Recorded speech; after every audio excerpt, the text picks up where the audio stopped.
Saudações, professor, saudações, professora, bem-vindo, bem-vinda ao meu canal. Eu espero que possamos aqui conversar um pouquinho sobre esse tema tão importante de hoje e que possamos trocar ideias para a vida e para a nossa formação, enquanto professores que somos. Hoje, coordenador estou, mas professor já fui, e um tema que é bastante recorrente, seja na sala do professor, seja na orientação com o coordenador, é a questão do planejamento. Você que está me ouvindo agora, eu lanço essa pergunta: como o planejar afeta a sua prática? Quando se fala em planejamento, como é que você fica? Tem calafrios, tem dificuldades prévias, fica sem dormir pensando em como planejar, ou para você é tranquilo, tudo em paz, não tem problema nenhum, já domina as técnicas de bom planejamento? E aí?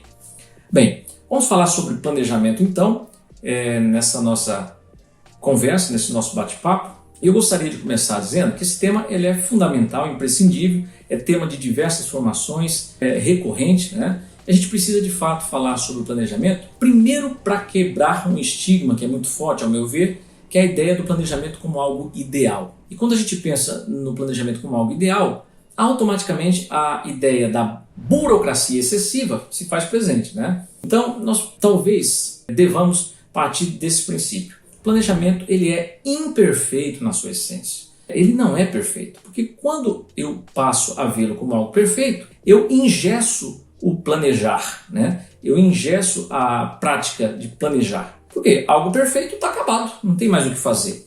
E, ao meu ver, o planejamento ele vai na contracorrente dessa ideia, O planejamento ele deve ser constantemente revisitado, corrigido, reelaborado. Então, qualquer desvio de rota precisa ser revisitado, precisa ser justificado.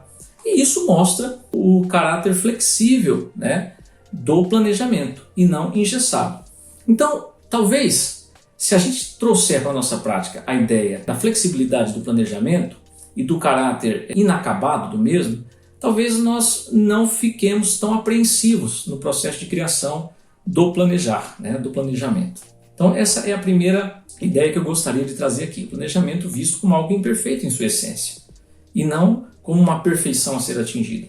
Lógico, é importante destacar que todo planejamento a ser entregue para a coordenação ele deve ser feito com todo cuidado, com a antecipação prévia que é necessária, que é fundamental. O planejamento ele perde a sua identidade, ele perde a sua necessidade se ele é entregue fora do prazo, por exemplo, Então a oportunidade que o coordenador, o especialista ou quem quer que oriente o professor tem de poder estar oferecendo dicas para esse professor se vai por água abaixo. Por quê? Porque ele foi entregue fora do prazo. Então a importância de planejar com cuidado, a importância de antecipar, de pesquisar, professor visto como alguém que deve pesquisar até o fim da vida, até o fim da carreira, Isso é fundamental, Então, ver o planejamento como algo imperfeito não significa fazê-lo de forma relapsa, descuidada, sem antecipação, sem pesquisa. Não quer dizer isso. Significa que eu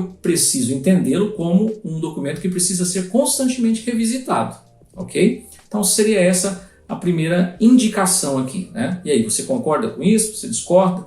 Pode comentar aí embaixo e pode trazer a sua ideia também para a gente debater aqui, tá bom? Outra coisa que eu percebo que é bastante corriqueira é a questão da composição do desenvolvimento das aulas.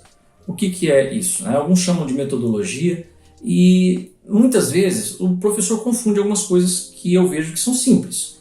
Na composição do desenvolvimento das aulas, ao meu ver, é importante que o professor demonstre para o coordenador ou para aquele que irá corrigir o planejamento o modus operandi daquela aula. O que eu quero dizer com isso? O passo a passo, aquilo que o professor pretende fazer na aula e que de fato interesse pedagogicamente para o desenvolvimento formativo do estudante.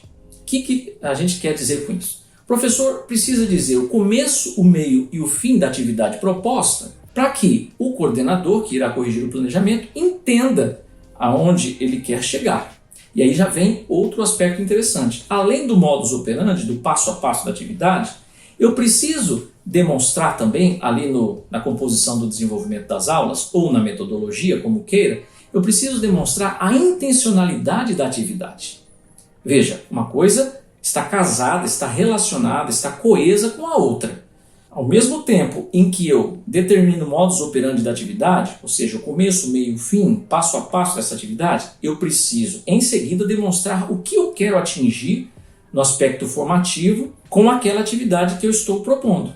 Bem, e isso requer que o professor antecipe a habilidade que será desenvolvida, que será aprimorada, que será trabalhada naquela aula.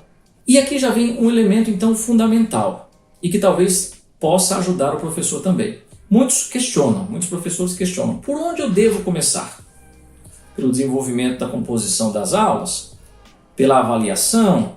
Pela habilidade? Bom, eu fico com essa última opção. Eu acredito que a habilidade é que deve ser o norte no preparo, no desenvolvimento do planejamento. A habilidade veio para ficar. Esse conceito é o conceito que a Base Nacional Comum Curricular nos trouxe e é o conceito que está em voga.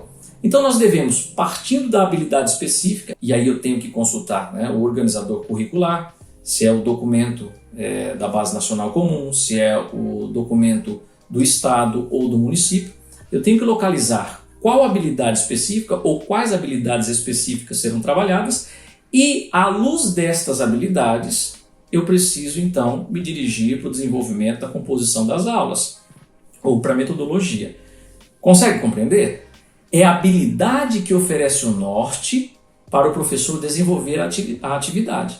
E não primeiro partir da atividade para depois somente preencher o campo da habilidade como se fosse mais um dever burocrático a ser cumprido. Não. A habilidade vem em primeiro lugar e é ela que inspira, é ela que norteia o desenvolvimento das atividades que serão propostas. Ok? Olha, outro ponto interessante é a questão da avaliação. Interessante e essencial. Eu preciso demonstrar para quem irá corrigir o planejamento ou para quem interessar possa, até um pai de aluno ou, enfim, a comunidade escolar, a direção, enfim, aquele que interessar e até o próprio aluno, inclusive, é o mais interessado. Eu preciso demonstrar de forma clara e objetiva como será feito o processo avaliativo. Mesmo para componentes curriculares que não utilizem uma avaliação a partir de notas, eu preciso desenvolver, e aí junto com a coordenação, com o apoio do orientador, do coordenador, do especialista, eu preciso desenvolver mecanismos objetivos que fiquem claros para o estudante no que diz respeito à sua avaliação. E aí vem a necessidade de ser objetivo e não tratar a avaliação de uma forma ampla, difusa e que não fique clara para aquele a quem mais interessa, que é o estudante. Mesmo com um processo autoavaliativo ou um processo de avaliação invertida, o aluno avaliando a aula, eu preciso estabelecer critérios objetivos de avaliação que permitem um controle mais objetivo, mais exato por parte do professor.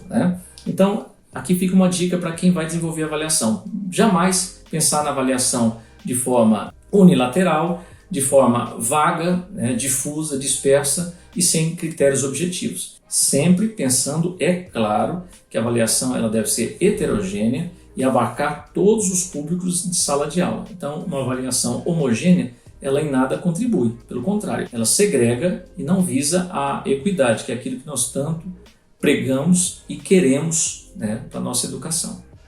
Bem, pessoal, e para finalizar esse nosso bate-papo, eu termino aqui com uma última dica, que é a seguinte: tentar colocar dentro do planejamento aquilo que está na medida do possível de ser realizado.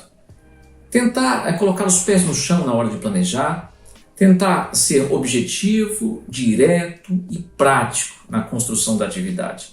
Isso não quer dizer deixar de lado a criatividade, deixar de lado a inspiração, deixar de lado esse fogo, esse ardor que nos faz querer trazer novidades, inovações. Pelo contrário, você pode tentar trazer as inovações, trazer as novidades, elas são muito bem-vindas sempre, mas sem perder o bom senso, sem perder o nosso norte, a nossa realidade, o senso de realidade, o senso da possibilidade. Essa é a dica final aqui. Olha, tem muito para se falar sobre planejamento, é claro. Se fosse fazer um vídeo aqui, daria uma telenovela, daria uma série dessas da Netflix da vida, mas a gente não pode fazer isso. Então a gente vai conversando na medida do possível, traga suas dicas, deixe os seus comentários aqui no nosso canal. Isso vai servir para a gente fazer uma teia, né, de experiências, troca de experiências, né, de partilha de experiências. Isso é muito importante. Meu grande abraço para você, desejo sorte, sucesso e muito trabalho nessa jornada enquanto professor. Um grande abraço.